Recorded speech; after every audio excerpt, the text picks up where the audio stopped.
Hello, hello. He puk sia ten culture department hum halai an ni a.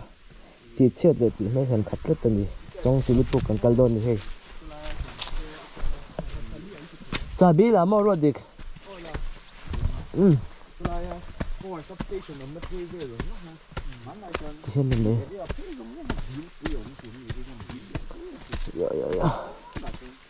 còn chút qua cần chọc rồi vật sự là ông chỉ mong chỉ như thế thôi mình vừa con rồi la thôi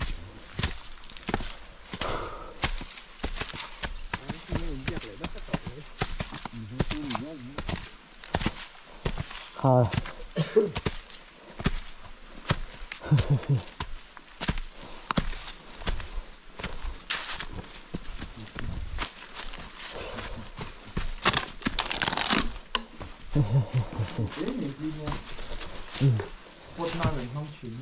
À đấy không mấy thì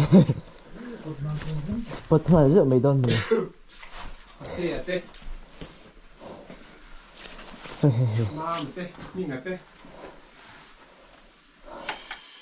Oh, loves it.